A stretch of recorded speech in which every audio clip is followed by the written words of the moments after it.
citizens of a manufactured reality. To better understand why the masses behave like they do, and why even baby truthers defend obvious actors, controlled opposition, and agents like Donald Trump, Vladimir Putin, or even Mel Gibson or Keanu Reeves, we need to understand the concept of mind control, how the control system rules through the mind. As far back as we can tell, humans have been taught and conditioned to worship any form of God as something external through symbolism and the priesthood, a cult representation of their God, as in a church. This placed enormous power in the hands of those who were said to represent and speak for this God or gods. In other words, this kind of worship gave away one's power to these controllers, as in kings, emperors, and high priests, and the hidden people behind them. This system led to the first religions and cults, such as Judaism, Christianity, Islam, and the left-wing versus the right-wing illusion. Today, this early form of mind control has been transformed into the Jesuit education system, the main tool of indoctrination, reinforced by the conditioning methods of the media and authority figures. The education system is designed to teach humans the bare minimum for being useful slaves within their society, while also training them to feel small, insecure, and insignificant in a vast and empty illusionary universe. This reinforces the need for leaders and experts to tell them what to do and what to think. In school, the authority figure is the teacher, and once you leave school, this authority figure is replaced by your boss or manager at work, by alleged experts on the TV and in the media, and authority figures within the illusionary government. You have been conditioned to be ruled, not to question or even think for yourself. The authority figures tell you what is trending, what is popular, what to buy, who to like or dislike. That is the life and herd mentality of the NPC, the mind-controlled slave. The education system also hides important truths, such as our species-appropriate diet, our real history, how our bodies really work, how to build things and survive off the land, all while programming their students with misinformation such as the germ theory, diseases, viruses, and other fear-based mind control tactics. As a complement to the education system, the media and entertainment complex reinforces their programming and conditioning all through life.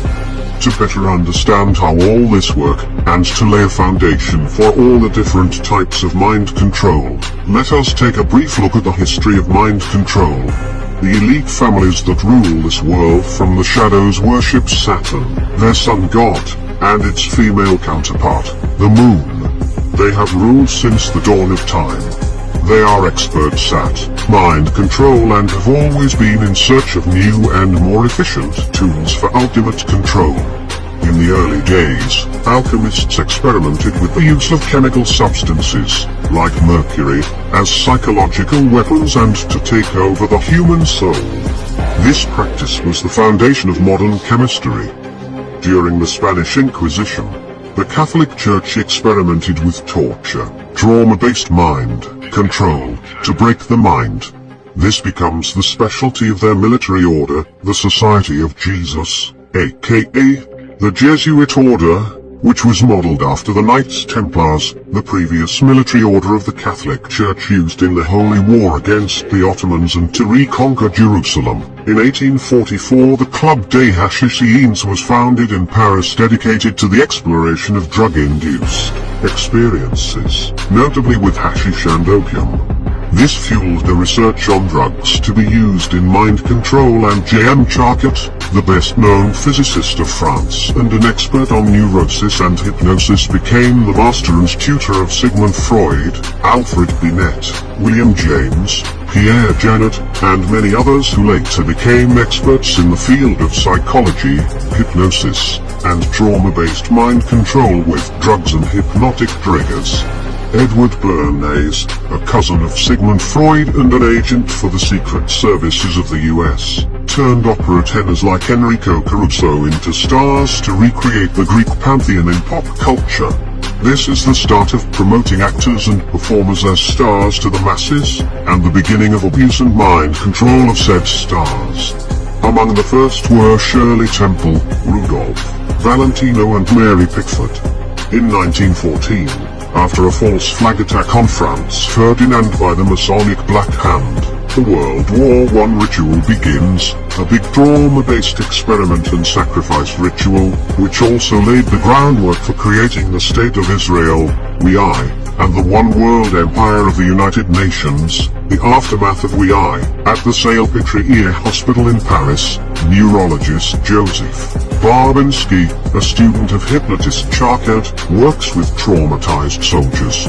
Barbinsky trains André Breton, a French writer used in trauma-based mind control within the media industry and the art scene to promote surrealism. Surrealism was used to unite the Freudian pleasure principle and reality principle in one super-reality, the surreal. In 1917, the Scottish-Irish, Aryan, families Disney and Hearst, Scottish Rite Freemasons by the assistance of the Jesuits, begins with experiments in Hollywood with methods of programming through trauma-based mind control. They specifically target children and the population through children movies and news rituals. About the same time, William Randolph Hearst invents the sensational tabloid press, emphasizing sensationalism and human interest stories. During the first half of the 1900s, William built the largest newspaper chain in the US, and his methods profoundly influenced American journalism. In 1919, the Leftist Institute, the New School, was founded in Greenwich Village, New York, as part of the Jesuit Columbia University. It had ties to the Frankfurt Institute of Social Research and functioned as its counterpart. The Frankfurt School's mission was to develop the doctrine of the left-wing cult while deconstructing Western culture by spreading the herd mentality of moral relativism and political correctness, controlled through language. We will continue in part 2, where we slowly move into the era of movies, television, advertising, and the continuous work on mind control programs. We do not forgive. We do not forget. Expect us.